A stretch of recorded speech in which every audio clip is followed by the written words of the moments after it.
NEET 2023 के लिए last 4 months बचे हुए हैं और ये लास्ट के 4 मंथ्स बहुत ज्यादा क्रूशियल मंथ्स है।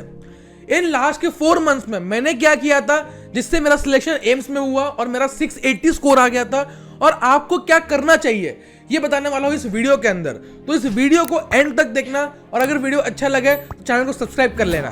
तो सबसे पहली चीज है कि ये लास्ट के 4 मंथ्स तुम्हारे गेम चेंजर हो सकते हैं। ठीक है, मैं तुम्हें एक चीज बताऊंगा यार, कोई भी टॉपर हो उसको नहीं पता कि वो टॉप करने वाला है। ठीक है, अगर कोई भी टॉप, मैंने ऐसे कई स्टोरी अपने आसपास देखे हैं, ठीक है, जो स्टार्टिंग में तो अच्छा करते हुए आ रहे थे बट लास्ट के 3 महीने में उन्होंने गड़बड़ कर दी जिस वजह से उनका सिलेक्शन नहीं हो पाता। ठीक है, ऑन द अदर हैंड ऐसे भी बहुत सारे बच्चे होते हैं जो स्टार्टिंग से इतना उनका रिजल्ट अच्छा नहीं आ रहा, ठीक है, और ना उन्होंने इतनी मेहनत की है बट लास्ट के 3 महीने वो पागलों की तरह मेहनत करते हैं और वो अपने ड्रीम स्कोर तक पहुंच जाते हैं। ठीक है, तो आपके हाथ में डिसीजन है आप किस स्टेज पे हो, बट आपको, अगर आप जो भी स्टेज पे हो, चाहे पढ़ने वाले थे ना पढ़ने वाले थे, आपको आखिरी 4 मंथ तो दम लगाना ही पड़ेगा। ठीक है, तो सबसे पहली चीज, गेम पलट सकता है, this is a game changing time. इसके बाद सबसे इंपॉर्टेंट चीज जो मैंने फॉलो करी थी 14 आवर की पढ़ाई। ठीक है, जो मैंने हमेशा लास्ट के 3 to 4 मंथ्स में फॉलो किया वो था कि 14 घंटे आपको पढ़ना ही पढ़ना है। ठीक है, 14 घंटे मतलब 14 hours you need to study.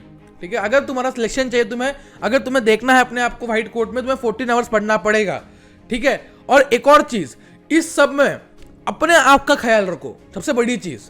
ठीक है, बहुत बच्चे रूम में बैठे रहते हैं एकदम से आइसोलेटेड होके, इससे काफी डिप्रेसिंग सा माहौल हो जाता है। ये चीज मत करो क्योंकि इस टाइम पे यार आसपास सब लोग नेगेटिव है। ठीक है, सब लोग तुमसे उम्मीद लगाए हुए हैं, तुम्हें पता है तुम्हारे ऊपर प्रेशर है। ठीक है, कभी ना कभी तुम्हारे पेरेंट्स भी तुम्हें कुछ ऐसा बोल देते होंगे जो तुम्हें नहीं सुनना। ठीक है, तुम्हें ताने मार दिए, कुछ भी कर दिया, कई पेरेंट्स या बहुत सारे मैक्सिमम पेरेंट्स करते हैं। इस टाइम पे बस एक चीज याद रखना कि जो मेरे पेरेंट्स कह रहे हैं वो मेरे अच्छे के लिए कह रहे हैं, अल्टीमेट उसमें मेरा अच्छा है। ठीक है, तो मैं इस टाइम पे उनकी बातों को थोड़ा सा लाइटली लूंगा, और मुझे पता है ये चीजें हर्ट करती है। ठीक है, चाहे कोई रिलेटिव हो, पेरेंट हो, उनकी बातें हर्ट करती है, उनको तुम्हें अभी के लिए इग्नोर करना है क्योंकि तुम अपने आप से लड़ रहे हो। ठीक है, तो ये लंबी रेस है यार, अभी 4 महीने बचे हैं, तो ये लंबी रेस है, और लंबी रेस में दौड़ने के लिए, ठीक है, अपन बस एकदम फोकस होकर नहीं दौड़ सकते, तुम्हें एनर्जी भी सेव करनी है, साथ साथ पढ़ना भी है, खुद को रिफ्यूलिंग भी करनी है। तो तुम्हें प्रॉपरली पहली चीज तो एक छोटी हॉबी कर सकते हो, कोई भी हॉबी। ठीक है, 15-20 मिनट तुम खेल लिए कुछ, ठीक है, लूडो खेलना हो गया, कुछ भी। ठीक है, जो तुम्हें अच्छा लगे वो दिन में एक हॉबी फिक्स कर लो। इसके बाद मैंने वो हॉबी फिक्स कर ली थी कि मैं कुछ ना कुछ ऑनलाइन करूंगा या कहीं ना कहीं आधा घंटा क्रिकेट खेलूंगा लास्ट के 4 महीने में। इसके बाद जो ये टाइटल है वीडियो का, what is my time table, ठीक है, बहुत जरूरी है जानना, क्योंकि इस टाइम पे देखो यार, तो तुम्हारा सिलेबस खत्म हो रहा होता है। ठीक है, तुम ट्रांजिशन कर रहे होते हो मॉक टेस्ट के अंदर, तुम ट्रांजिशन कर रहे हो तो रिवीजन के अंदर, तो क्या अप्रोच होना चाहिए। तो सबसे पहले जो है ना, अभी प्लान करो तुम सिलेबस कब एंड करोगे। लास्ट के 4 मंथ बचे हुए हैं, अगर तुम मुझसे पूछोगे तो एटलीस्ट तुम्हें लास्ट के 45 डेज से 60 डेज रिवीजन के लिए देने पड़ेंगे। एटलीस्ट 45 डेज तो मांग के चलो तुम्हें रिवीजन के लिए देने पड़ेंगे आखिरी, और उसमें तुम्हें पूरा सिलेबस 3 बार रिवाइज करना पड़ेगा। अगर तुम 60 डेज दे रहे हो तो और अच्छा है। ठीक है, तो पहली चीज तो ये प्लान कर लो कि तुम कब सिलेबस खत्म करने वाले हो। सेकेंड चीज में प्लान करनी है यहाँ पे अपनी मॉक टेस्ट की फ्रीक्वेंसी। इस टाइम पे अगर कोई भी बच्चा है जिसका सिलेबस खत्म हो चुका है अभी, तो वो अपने एंड से देख ले, लेकिन कोई ऐसा है जिसका सिलेबस खत्म नहीं हुआ, काफी परेशानी के अंदर है, तो उसके लिए बताऊंगा कि अभी आप पार्ट टेस्ट दो। ठीक है, और पार्ट टेस्ट की फ्रीक्वेंसी वंस अ वीक होनी चाहिए। हाँ, अगर किसी कोचिंग में जा रहे हो, वह 15 दिन में एक मॉक टेस्ट दे रहे हो, ठीक है, बट अपना एंड से भी एक मॉक टेस्ट एक्स्ट्रा दो। ठीक है, टेलीग्राम ग्रुप ज्वाइन कर लो मेरा, अथर्वा अग्रवाल ऑफिशियल, बहुत फ्री कंटेंट मॉक टेस्ट आपको यहाँ पे मिल रहा होगा फ्री ऑफ कॉस्ट। ठीक है, कोई आपको कोई पैसा नहीं मांगेगा, बस लिंक दे रखी है, उससे ज्वाइन कर लेना। ठीक है, बहुत सारा फ्री कंटेंट है, फ्री नोट्स, क्वेश्चन सेट, सब कुछ। तो आपको पहली चीज तो ये है कि आपका टाइम अलॉट करना है कि कब मैं पढ़ने वाला हूँ, क्या पढ़ने वाला हूँ, और कितना कितना मॉक टेस्ट मेरे को देना है। तो अभी के लिए तुम वंस अ वीक फ्रीक्वेंसी रख सकते हो। जैसे तुम्हारा सिलेबस खत्म हो जाएगा फेब में या मार्च में, तुम उसको बढ़ा दोगे twice a week, thrice a week पे। ठीक है, सबसे पहले तुमने ये फिक्स कर ली। इसके बाद तुम्हारा 14 आवर्स का शेड्यूल है, मेरा क्या था उससे तुम समझ जाओगे।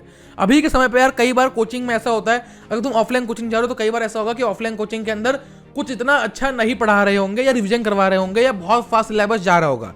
तो मेरी जो इस टाइम पे जनवरी में मेरी ऑफलाइन क्लास चल रही थी, बट मैंने ऑफलाइन क्लास के अंदर बायो स्किप करना स्टार्ट किया।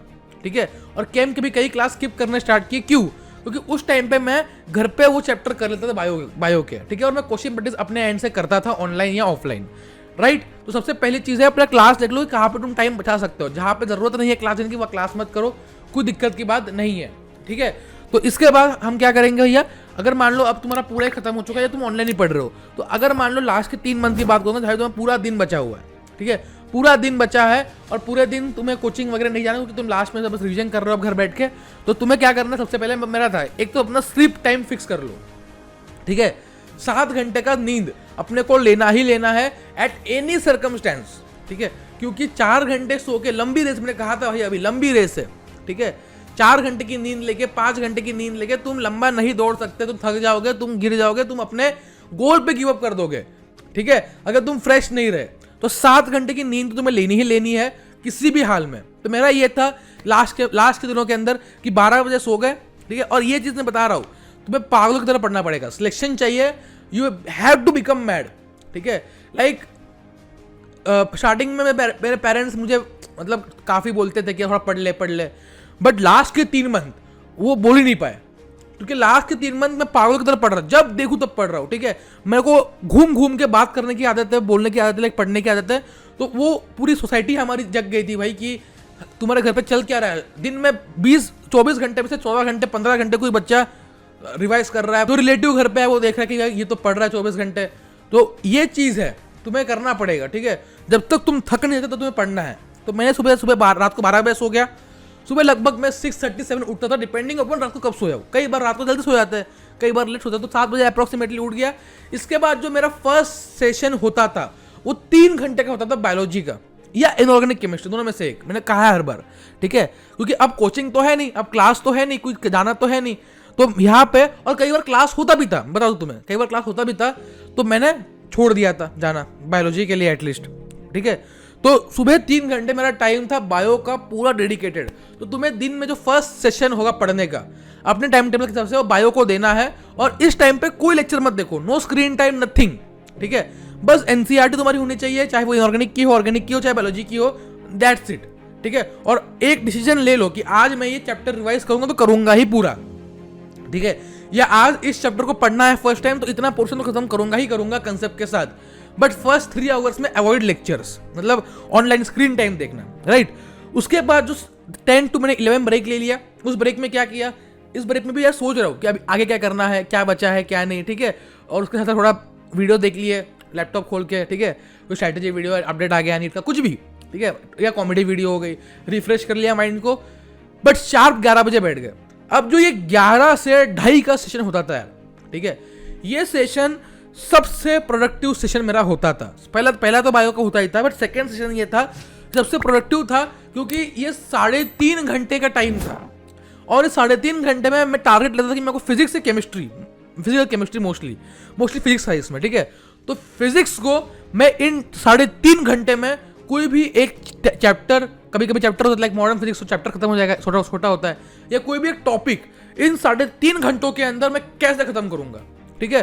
तो उस वक्त मैं लेक्चर भी देख रहा हूँ ऑनलाइन मैंने कई सारे रिसोर्स बता रखे लेक्चर देखने के फ्री में, तो वहाँ से लेक्चर देख लिए, कुछ समझ नहीं आ रहा हो, बाकी अपने एंड से पढ़ा और थोड़े बहुत क्वेश्चन कर लिए। तो 2:30 तक जब मैं करता था तब मैं अपने आप में कॉन्फिडेंस फील करता था, भाई मैंने आज बहुत पढ़ लिया। सुबह मेरे लंच से पहले लगभग 6.5-7 घंटे की पढ़ाई हो चुकी है, and this always give me confidence. बच्चे करते क्या है, दिन लेट शुरू करते हैं और लंच के बाद जब वो पढ़ने बैठते हैं सही से तो दिन खराब हो जाता है भाई, ठीक है। तो 2:30 तक पढ़ लिया, 1 घंटा लंच कर लिया, घर से बात कर ली, कोई दिक्कत नहीं है, ठीक है, चिल है। 3:30 तक बैठे पढ़ने वापस, 3:30 से अपन पढ़ते थे 6 तक, ठीक है। लगभग तुम कह सकते हो ये 2.5 घंटे का समय होता था मेरा, जिसमें मेरा ऐसा था कि बहुत लोगों का होगा अभी दोपहर में काफ़ी पढ़ने का मन नहीं करता, ठीक है, लेकिन नींद टाइप आती है। मैं यहीं पे बैठता था सोफे के ऊपर या नीचे बेड पे, तो काफ़ी नींद आती थी कि यार नहीं हो रहा पढ़ाई, कुछ पढ़ने का मन नहीं कर रहा। तो इस टाइम पे पहली चीज़ तो ये थी कि मैं कुछ ना कुछ एक्टिव रिवाइज कर रहा हूँ, या तो मैं कहीं ना कहीं अपना MCQs कर रहा हूँ, ठीक है। और ये टाइम ऐसा था कि मैं 2.5 घंटे था मेरे पास, तो मैं कर रहा था 1 घंटे बायो MCQ कर लूंगा, 1 घंटे केम के MCQs कर लूंगा, 1 घंटा फिजिक्स कर लूंगा, या जिस दिन मॉक टेस्ट हो तो ये 2.5-3 घंटे के अंदर मैं मॉक टेस्ट भी सॉल्व करता था। थोड़ा जल्दी बैठना पड़ता था, 3:30 के जगह 3 पे, तो 3 से 6, राइट। तो ये अपन करते थे। तो यहाँ तक अपन ने लगभग 9.5 घंटे की पढ़ाई कर ली है, 10 घंटे की पढ़ाई कर ली है, 9-9.5 घंटे की। इसके बाद आधा घंटे का ब्रेक लिया, चाय बिस्किट खा लिया। 9:30 से 6:30 से 7:30, 8:30 एंड 9, ठीक है, तो 2.5 घंटे, ये वापस से 2.5 आवर्स अपन पढ़ते थे। मोस्टली मैं कैंप करता था, डिपेंडिंग अपॉन उस दिन क्या है, जरूरी नहीं है।